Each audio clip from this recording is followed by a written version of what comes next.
नमस्कार। इस समय आप देख रहे हैं news in India. News in India में आपका स्वागत है। आइए नजर डालते हैं आज की कुछ खास खबरों पर। आजमगढ़ में कोरोना की रोकथाम के लिए आखिरकार वह घड़ी आ गई जिसका इंतजार करीब 1 साल से देश की जनता कर रही थी।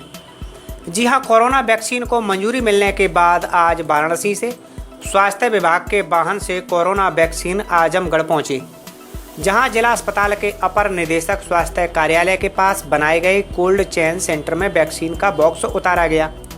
बताते चलें कि मुख्य चिकित्सा अधिकारी डॉक्टर A.K. मिश्रा ने विधिवत तरीके से फीता काटकर कोरोना वैक्सीन का बॉक्स उतरवाया। CMO ने बताया कि आजमगढ़, मऊ और बलिया की वैक्सीन एक ही वाहन में आई है। आजमगढ़ के लिए 19,320 कोरोना वैक्सीन डोज मिली हैं। पहले चरण में 16 जनवरी को आजमगढ़ के 4 सेंटर यानी कि जिला महिला अस्पताल, मेडिकल कॉलेज चक्रपाणपुर, सामुदायिक स्वास्थ्य केंद्र बिलरियागंज और सामुदायिक स्वास्थ्य केंद्र लालगंज में 400 हेल्थ वर्कर को वैक्सीन लगाई जाएगी। उन्होंने बताया कि आजमगढ़ में कुल 17,000 हेल्थ वर्कर को कोरोना का टीका लगाया जाना है। वैक्सीन कोल्ड चेन सेंटर से जिन स्थानों पर टीकाकरण होना है वहां पहुंचा दी जाएगी। आजमगढ़ में वैक्सीन उतरने के बाद वाहन मऊ और बलिया के लिए रवाना हो गया। आजमगढ़ जनपद के लिए वाराणसी से वैक्सीन वाहन किया गया है और यहाँ से कल 15 तारीख को तीन वाहनों के द्वारा, एक वाहन बिलरियागंज के लिए, एक लालगंज और एक जो है कोलूखोर, ये वैक्सीन हमारा कल पहुंच जाएगा और परसों जो है सुबह जिला महिला चिकित्सालय में पहुंच जाएगा और कोलूखोर से राजकीय मेडिकल कॉलेज चक्रपाणपुर 16 तारीख को सुबह वैक्सीन जाएगी। इसकी मॉनिटरिंग से कैसे की जाएगी सर? इसकी मॉनिटरिंग कैसे की जाएगी सर? नहीं, वैक्सीन की जी वैक्सीन जैसा कि आप देखे होंगे कि पूरी सुरक्षा व्यवस्था में वैक्सीन आई है और हमारी वैक्सीन वाहन में मऊ जनपद एवं बलिया जनपद की भी वैक्सीन आई है। अभी हमको 19,320 डोज यहाँ देने के बाद वैक्सीन वाहन हमारा मऊ चला गया है, वहाँ सिक्योरिटी में जाएगा, फिर वहाँ से बलिया जाएगा। सर, पहले चरण में किसको किसको लगाया जाएगा? पहले चरण में हमारे pre registered health care worker हैं लगभग 17,000, उनको वैक्सीन लगेगा। लेकिन अभी 16 तारीख को केवल उसमें से 400 लोगों को ही लगेगा। जैसा कि हमने बताया कि जिला महिला चिकित्सालय, राजकीय मेडिकल कॉलेज चक्रपाणपुर, सामुदायिक स्वास्थ्य केंद्र बिलरियागंज और सामुदायिक स्वास्थ्य केंद्र लालगंज में।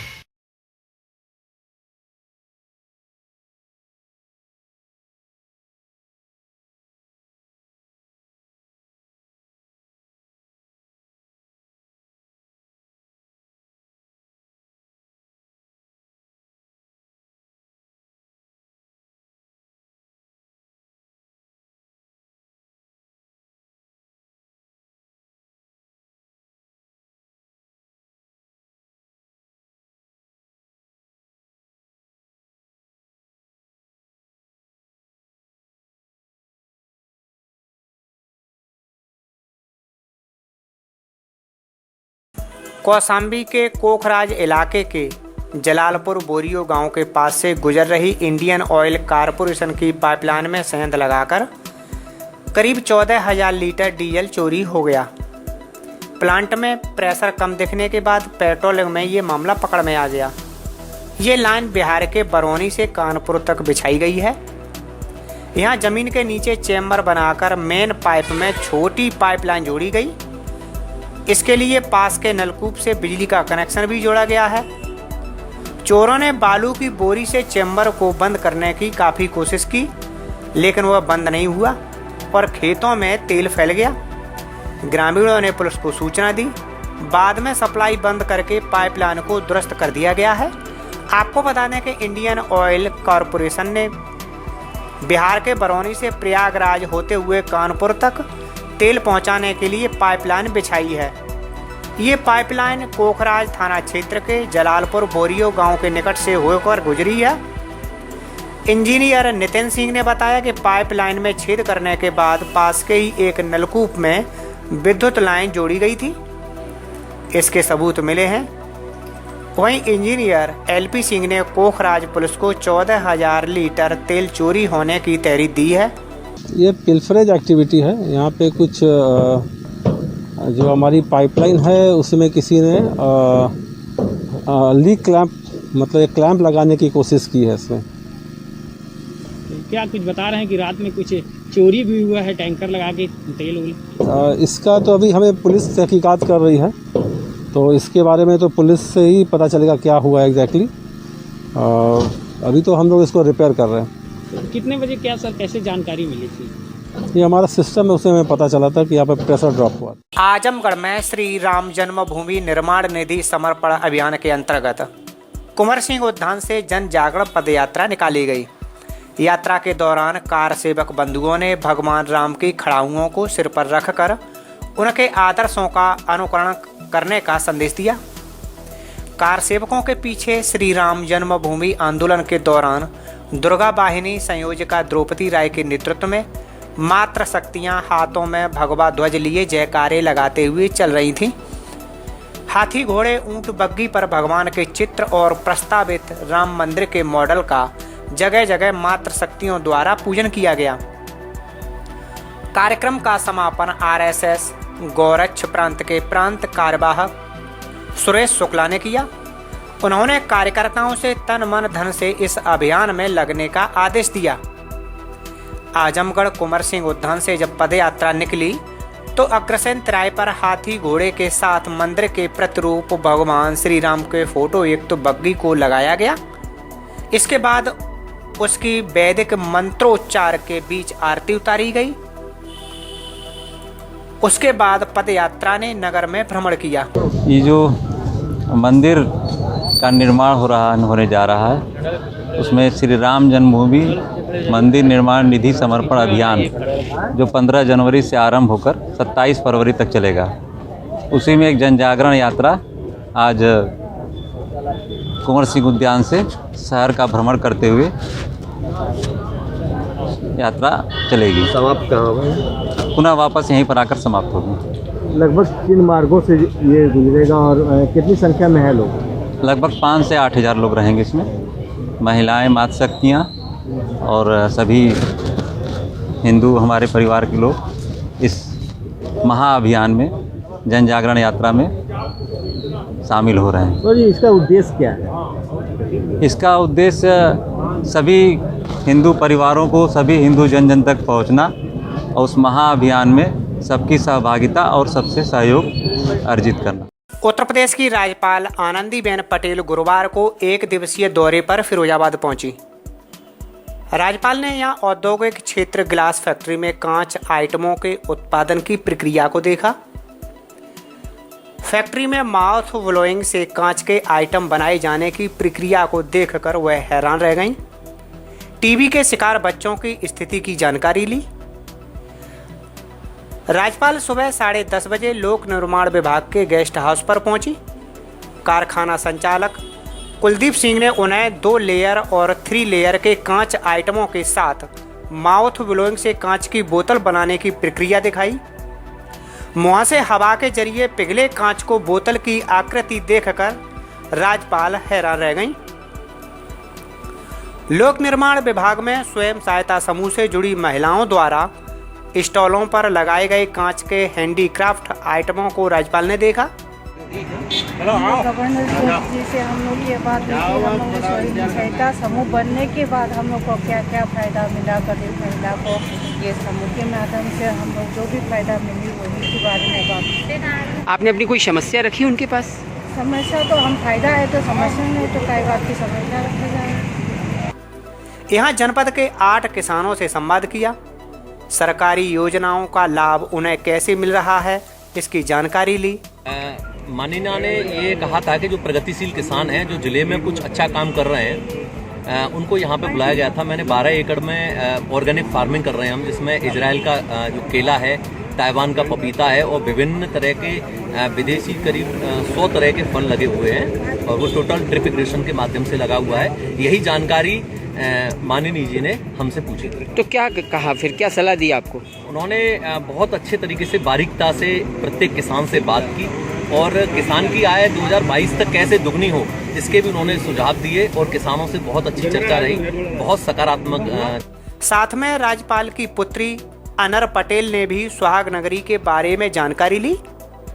राज्यपाल के आगमन पर फिरोजाबाद के ट्रैफिक को डाइवर्ट किया गया था। जहां जहां राज्यपाल को जाना था उस क्षेत्र का बाजार बंद था। सुरक्षा के कड़े इंतजाम थे। हाईवे पर जगह जगह पुलिस का कड़ा पहरा था। उत्तर प्रदेश के बांदा के बाद अब जालौन के कोच नगर में एक सनसनीखेज मामला सामने आया है। 2 नाबालिग के परिवार ने पुलिस से यौन शोषण की शिकायत की है। शिकायत मिलते ही जालौन की पुलिस ने एक रिटायर्ड कानून को और पूर्व भाजपा नेता राम बिहारी राठौर को नाबालिग के साथ सेक्सुअल हैरेसमेंट करने के मामले में गिरफ्तार किया है।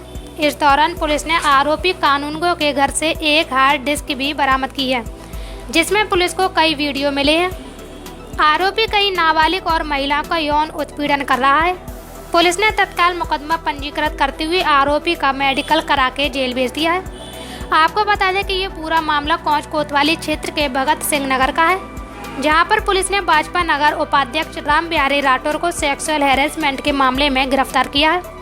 पुलिस ने यह कार्रवाई 2 नाबालिग के परिवार वालों की शिकायत पर की है, जिन्होंने कोंच कोतवाली में प्रार्थना पत्र देते हुए बताया था कि राम बिहारी राठौर उनका यौन उत्पीड़न करता है।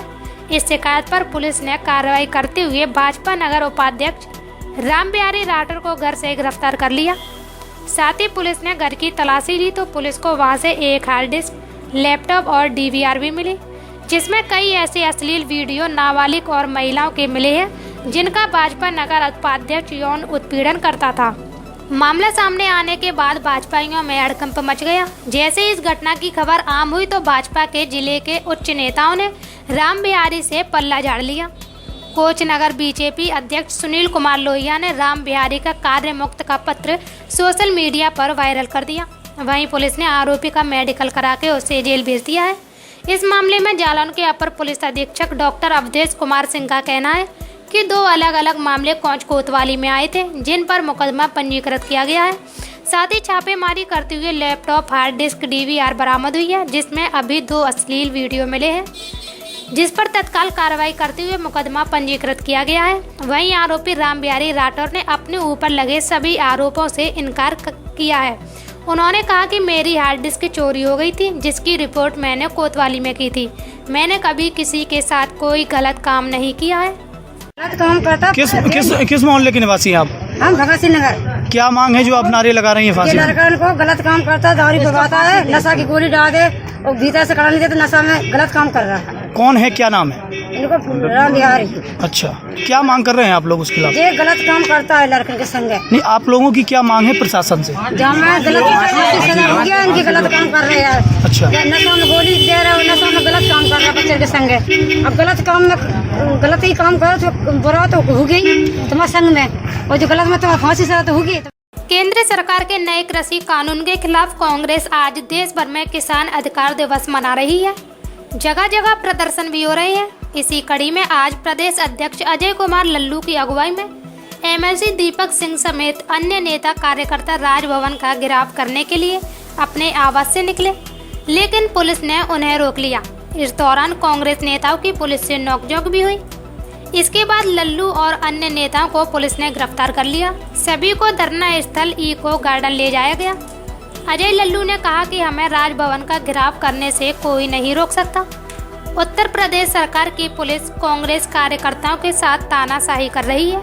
लगातार कांग्रेस कार्यकर्ताओं को गिरफ्तार किया जा रहा है। उन्होंने कहा कि हम राजभवन का घेराव करने जा रहे थे, हमें हमारे सरकारी आवास से गिरफ्तार कर लिया गया। पुलिस ने हमारे तमाम नेताओं को उनके आवास पर नजरबंद कर दिया है। यह पूरी तरीके से तानाशाही रवैया है। मुख्यमंत्री योगी आदित्यनाथ की सरकार की पुलिस किसी भी आंदोलन को न करने के लिए तरह तरह के हथकंडे अपना रही है। हम किसानों के साथ हैं, किसानों के लिए हम लड़ाई जारी रखेंगे। कांग्रेस की विधानमंडल दल की नेता आराधना मिश्रा मोना को उनके सरकारी आवास पर पुलिस ने सुबह से ही नजरबंद कर रखा था। MLC दीपक सिंह को भी पुलिस ने प्रदेश अध्यक्ष के साथ हिरासत में ले लिया है। इससे कांग्रेसी नेताओं में आक्रोश है। अमरोहा लोकसभा सांसद कुंवर दानिश अली ने ग्राम बक्सर में पूर्व जिला पंचायत सदस्य शेर अली के वर्कशॉप पर पहुंचकर बहुजन समाज पार्टी की राष्ट्रीय अध्यक्ष और पूर्व मुख्यमंत्री मायावती के जन्मदिन के अवसर पर गरीबों को रजाई बांटकर जन्मदिन मनाया। अमरोहा सांसद कुमार दानिश अली ने कहा कि केंद्र और प्रदेश सरकार किसान विरोधी है, हिटलरशाही करके किसानों का शोषण कर रही है। किसानों के खिलाफ 3 काले कानून बनाकर अपनी मनमानी पर उतरी हुई है। दिल्ली में हजारों किसान ठंड में बैठकर किसान बिल को निरस्त करने की मांग कर रहे हैं, लेकिन सरकार टस से मस नहीं है। देखिए, सर्दी का मौसम है, सर्दी बेहद ज़्यादा पड़ रही है, इसलिए आज बहन कुमारी मायावती जी का जन्म दिवस के अवसर पर, जिसको पार्टी जन कल्याण दिवस के रूप में मनाती है, उस उपलक्ष्य में हमने कुछ गरीबों को यहाँ रजाइयों का वितरण किया है। पिछले हफ्ते भी हमने गढ़ में रजाइयों का वितरण किया था, आज भी यहाँ गढ़ में और अमरोहा में, इसके बाद अमरोहा में कार्यक्रम है, वहाँ पर रजाइयों का, कंबल का वितरण किया जा रहा है। तो ठंड से गरीबों को बचाया जाए। किसान धरने पर बैठे हैं दिल्ली के चारों तरफ। हमें उम्मीद है कि सरकार किसानों की आवाज़ को सुनेगी। अब तो जो सुप्रीम कोर्ट ने कमेटी बनाई थी, उसमें भी, उस कमेटी से भी एक जो सज्जन थे उन्होंने इस्तीफ़ा दे दिया, अपने आप को रेस्क्यू कर लिया है। मैं समझता हूँ कि सरकार को हठधर्मी से पीछे हटना चाहिए। और ये जो 3 काले कानून हैं, जिनका बीएसपी ने जब ये संसद में लाए गए थे उस वक्त भी विरोध किया था, मैंने स्वयं इन बिल पर बोलते हुए इनका पुरजोर तरीके से विरोध किया था। आज देश के सामने है कि जो हमारी लाइन थी वो सही है। ये किसान विरोधी काले कानून है, इनको सरकार को तुरंत रद्द करना चाहिए। प्रगतिशील समाजवादी पार्टी के राष्ट्रीय अध्यक्ष शिवपाल सिंह यादव का बड़ा बयान सामने आया है। उन्होंने कहा कि भाजपा किसान विरोधी है। प्रगतिशील समाजवादी पार्टी इसका घोर विरोध करती है।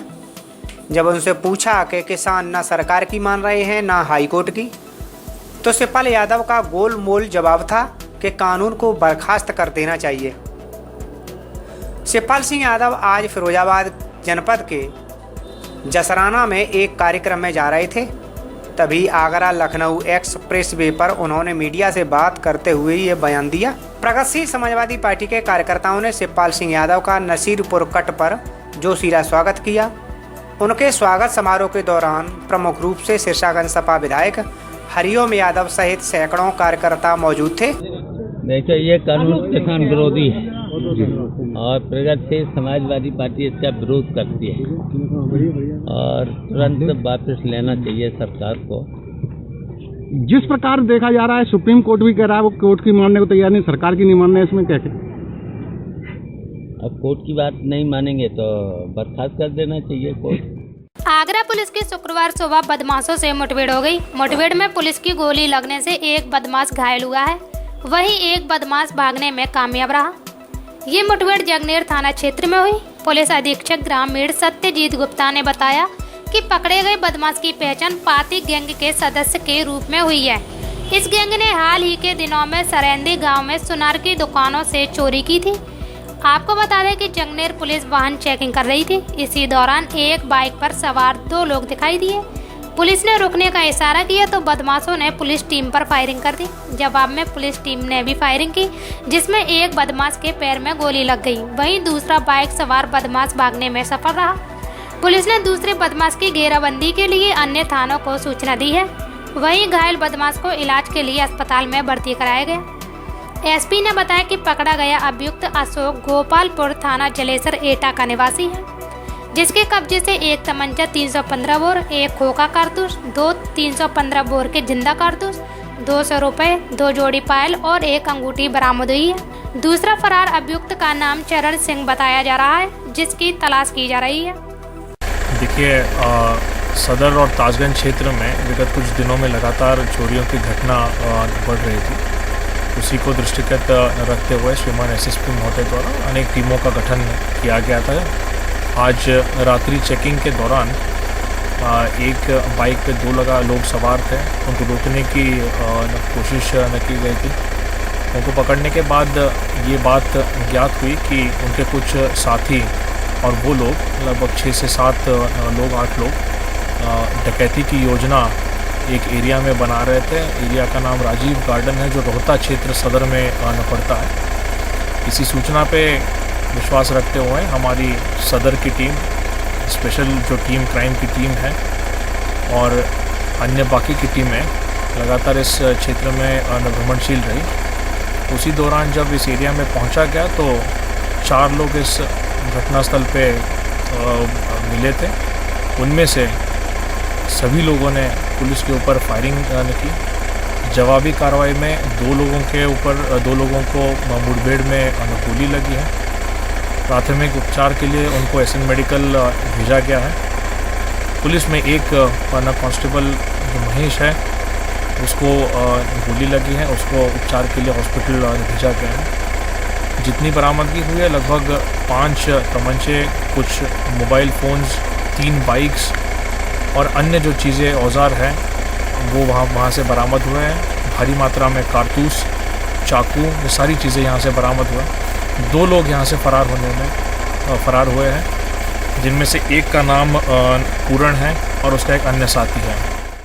सिद्धार्थनगर जिले में अपराधियों के हौसले इतने बुलंद हैं कि अब खुलेआम राह चलते लोगों के साथ तमंचे की नोक पर लूट की घटनाओं को अंजाम दे रहे हैं।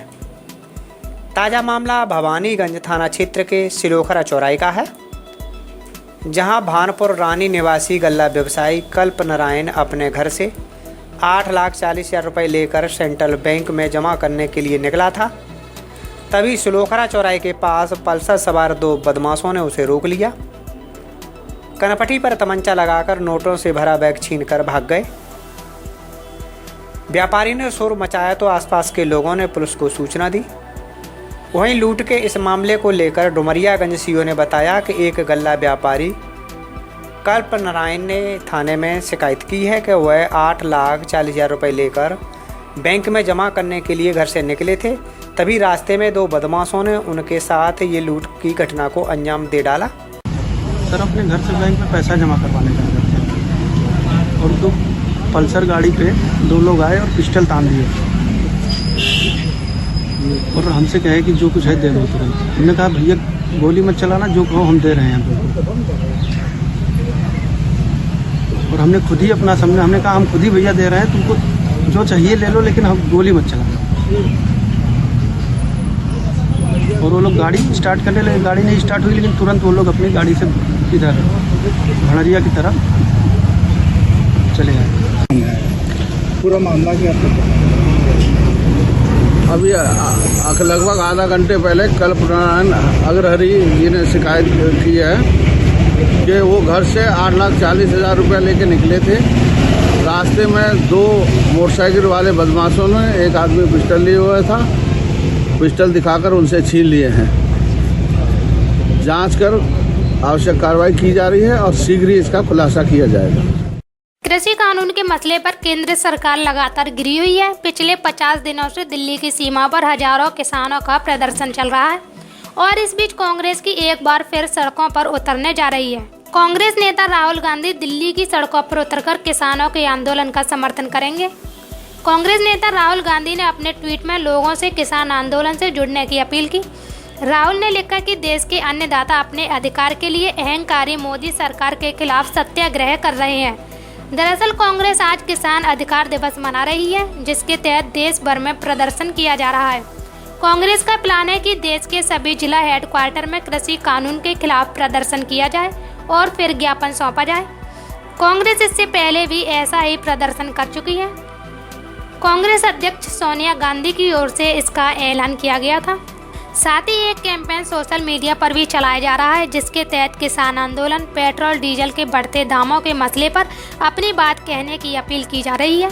राहुल गांधी ने भी लोगों से इस अभियान से जुड़ने की अपील की है।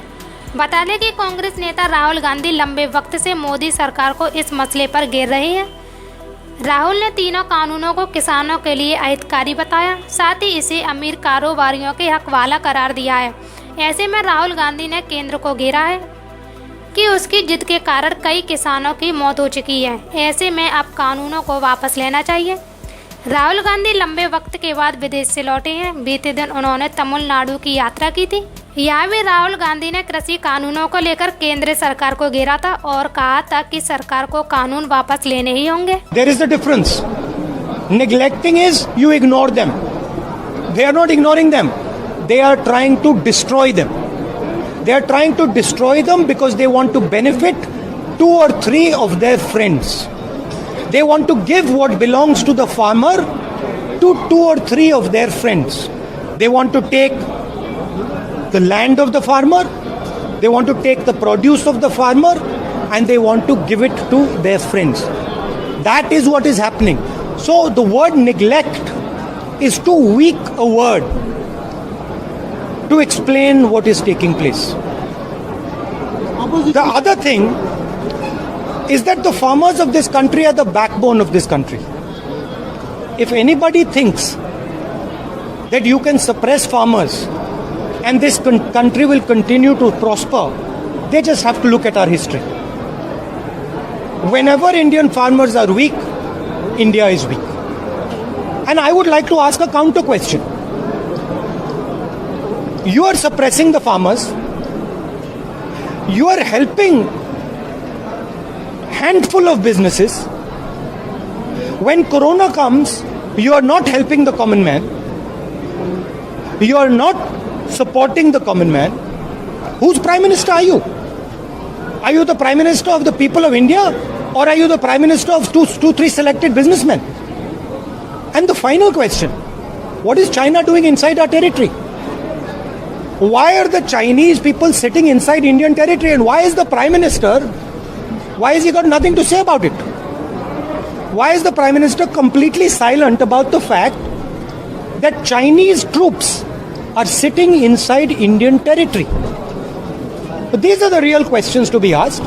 I am very, very proud of what the farmers are doing, and I fully support the farmers, and I will continue to stand with them.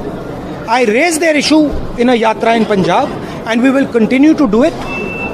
Mark my words, take it from me, these laws. Gorakhpur महोत्सव के Bhojpuri night में अपने सुरीली लोक गीतों से श्रोताओं को मंत्रमुग्ध करने के बाद सुबह गायिका मैथिली ठाकुर पिता और भाई के साथ गोरखनाथ मंदिर पहुंची। वहां उन्होंने पहले गुरु गोरक्षनाथ का दर्शन पूजन किया और फिर मुख्यमंत्री योगी आदित्यनाथ से मुलाकात की। पिता रमेश ठाकुर ने बताया कि मुख्यमंत्री ने मुलाकात के दौरान उन पलों को याद किया जब वह मैथिली से पहली बार देहरादून में मिले थे। मैथिली ने प्रदेश में फिल्म सिटी बनाने के फैसले को लेकर मुख्यमंत्री को बधाई दी और कहा कि इससे राज्य के कलाकारों को अपने घर में काम मिलेगा, उन्हें बड़े शहरों की ओर रुख नहीं करना होगा।